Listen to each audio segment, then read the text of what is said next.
Welcome back to another video, guys.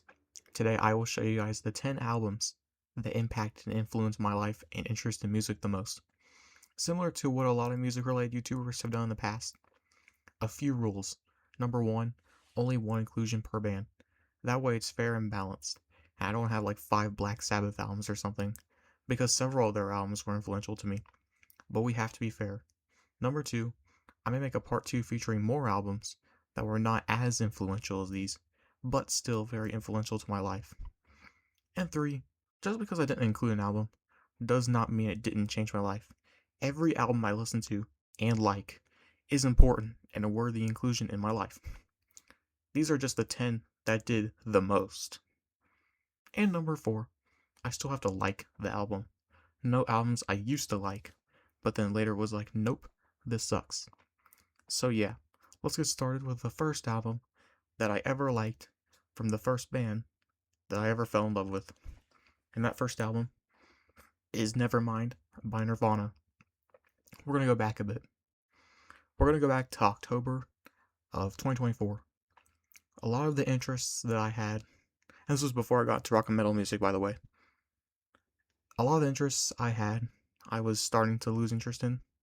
I was starting to lose interest in video games, YouTube, a lot of my friends, a lot of clubs at school, and a lot of family members and friends that I used to hang out with, I stopped hanging out with because I guess they just got busy, or I got tired of them, or they got tired of me. And honestly, things were not going very well for me in October of 2024. Also, school was very, very difficult for me. Most of my classes I had no friends in. There was a ton of homework that I had to do. The classes were extremely boring and monotonous. They felt like they would never end. And honestly, school and life during this time period was extremely bad for me. But, thankfully, in October, and later in October, I had to do this one assignment that my English teacher assigned, where we had to pick 10 songs and put them in a mixtape. And we had to make it about a friend. And I had this one friend who was into rock and metal music, and I wanted to make it about him, because he was one of the friends that I used to hang out with earlier in my life, but later stopped hanging out with as much. So I used him as the example. I just picked 10 of the most popular rock and metal songs that I knew and included them in the mixtape. And I included bands like Black Sabbath, Nirvana, of course, Kansas, AC/DC, Metallica, Queen, etc. And then I listened to a couple of the songs while making the assignment. And then I found, and one of the songs was Smells Like Teen Spirit by Nirvana. I was like, hey, I actually kind of like this song. I wonder if Nirvana has any other songs that I may like. And I listened to Come As You Are, and I was like, wow, Come As You Are is a great song too. I think I'll check out more of their stuff. And then I listened to Lithium, and then Breed, Heart Shaped Box. Not on Nevermind, but still. And then I eventually listened to the whole album of Nevermind. And that was the first ever time I listened to a whole album all the way through.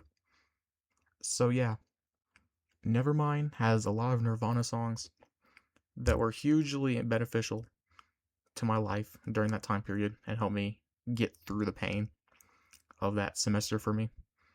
And honestly, pretty much all the songs in this album are great, and they were very helpful for me during this time period. And this is still the first ever album that I listened to all the way through, liked, and fell in love with. Mainly because it had very memorable singles, very relatable lyrics, very great riffs, and a lot of energy. And I'll never forget the first time that I discovered the songs off of this album in late 2024. So yeah, from October 2024 to December of 2024, Nirvana were pretty much the only band I liked. However, later in December, I would have a change of heart. I was like, you know, what if I listen to other bands? What if I listen to some other bands besides Nirvana? And that's where Black Sabbath came in, because I already knew the songs Iron Man and Paranoid, which are, of course, both in the album Paranoid. I decided to listen to the whole album, and I decided, hey, I think I like Black Sabbath too. Now I like 2 bands.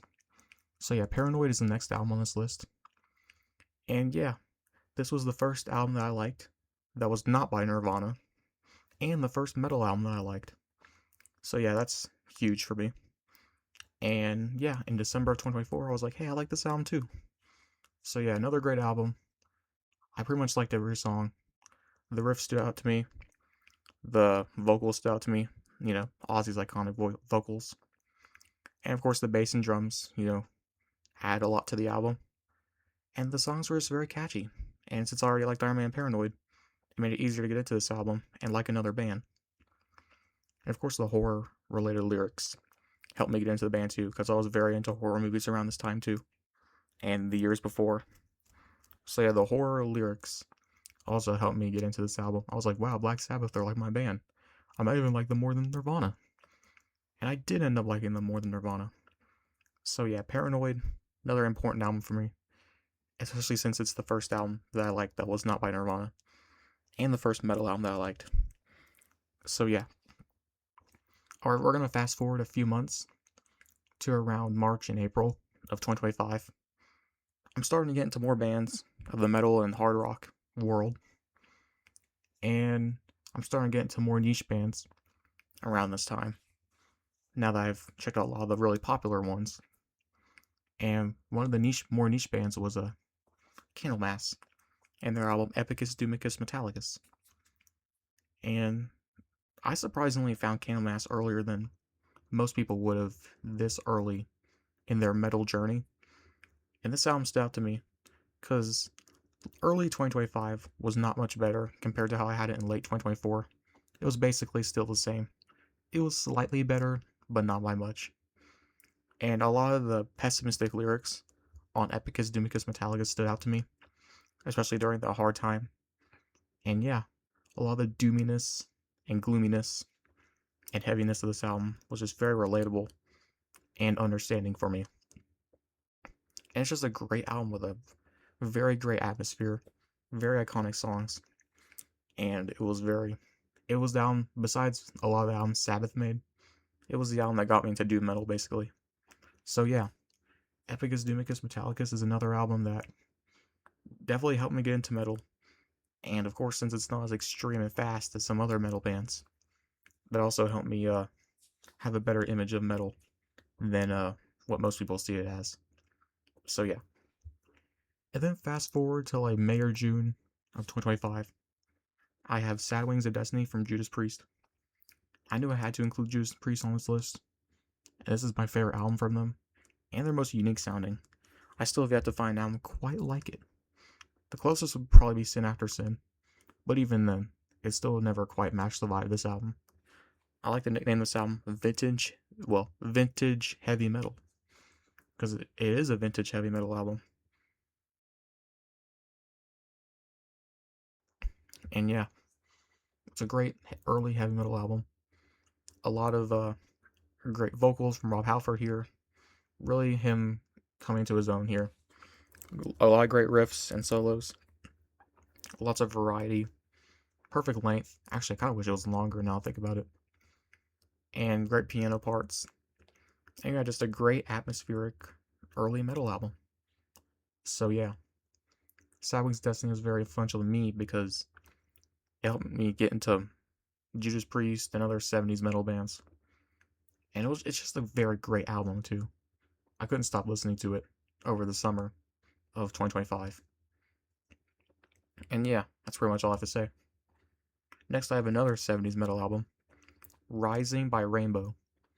Now, this is kind of on the cusp between hard rock and heavy metal, but I do generally see this seen as a metal album, and I'll include it anyway. And yeah, this album was my Instagram cover photo for the longest time. I did recently change it, but for the longest time, Rising's album cover, since it's just such an awesome album cover, was my PFP for Instagram. And it's just a great album, Great vocals from Dio, great riffs from Ritchie Blackmore, great bass, great keyboards, amazing drumming from Cozy Powell, great production. And it's also a very unique 70s album, similar to Sad Wings. And yeah, Rising is just a great album, and it also it's also a more upbeat album too. So in order to get out of the bad mindset that I was in late 2024 and early 2025, some more upbeat metal and more fantasy themed stuff definitely helped me get out of that mindset for sure. So yeah, Rising, definitely a great upbeat, happy metal album that's very well crafted from the band members. Definitely a very good album in my life as well. Next, I got Number of the Beast from Iron Maiden. Now, this album is also like on the more upbeat side of metal. Definitely helped me also get out of that mindset as well. Very beneficial when it comes to that. And it's not power metal, but it is power metal adjacent. So it also has those big melodies and choruses and stuff. And yeah, this is one of my favorite Maiden albums. It's like the perfect length, and it helped me get into more new wave of British heavy metal too. So yeah, Number of the Beast was a great album. And I just love Iron Maiden. They're my top 3 favorite bands, so that's another reason why this album's on here. And it's the first album from them I liked. So yeah, definitely a hugely important album for me to get into more upbeat metal and new wave of British heavy metal, and even prog metal a bit. So yeah. Alright, next I got Korn's self-titled album. And this album is also an extremely unique sounding album. It does have a very early, grungy, raw sound, and it is very creepy sounding too. It's just, when you think nu metal, you don't really think stuff like this.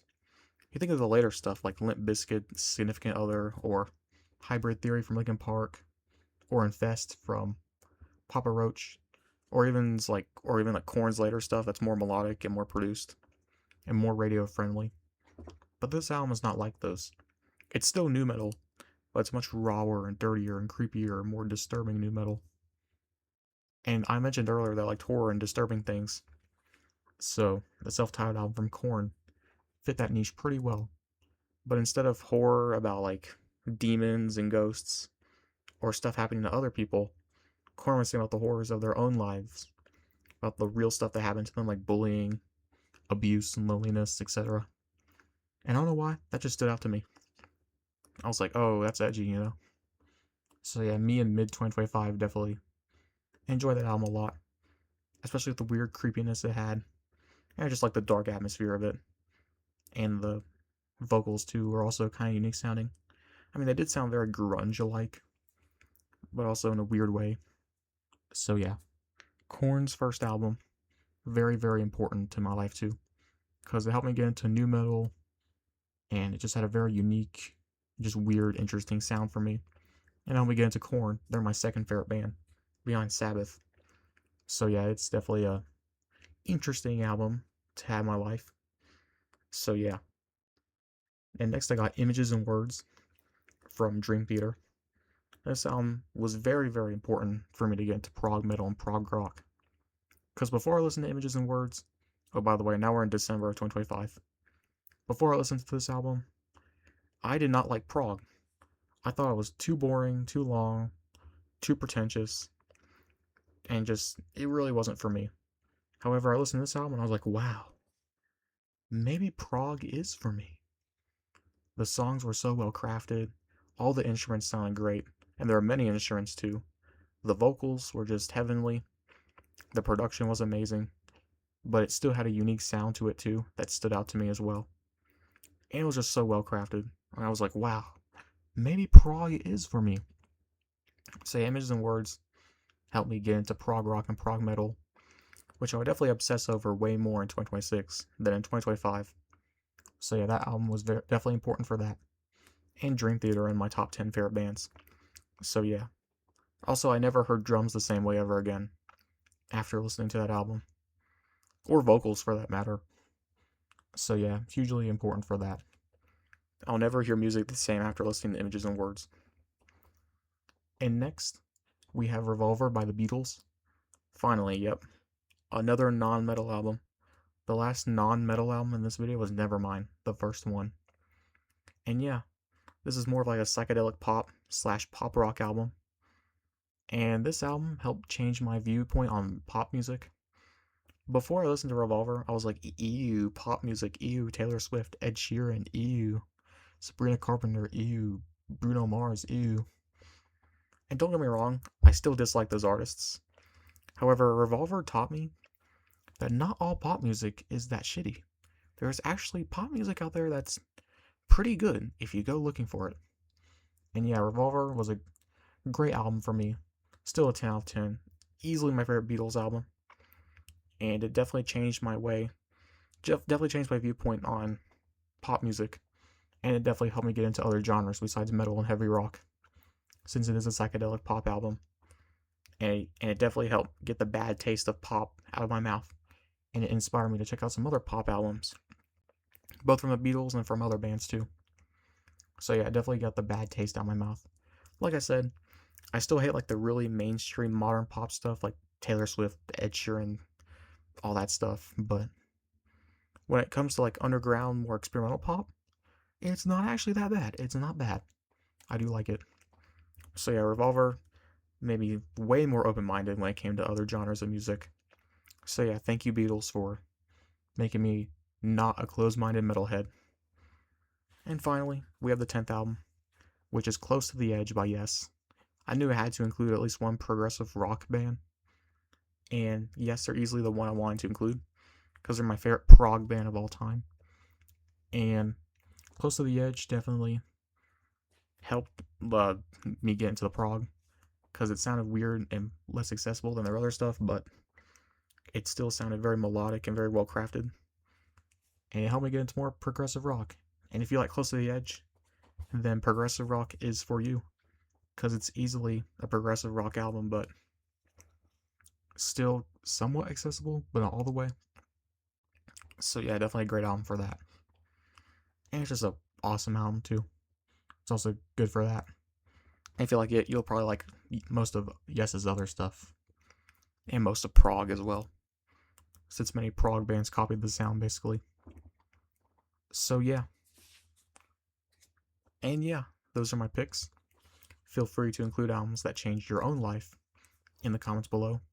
I'm curious to see what you guys have to say about this topic. Make sure to like, subscribe, and comment, and I'll see you guys later.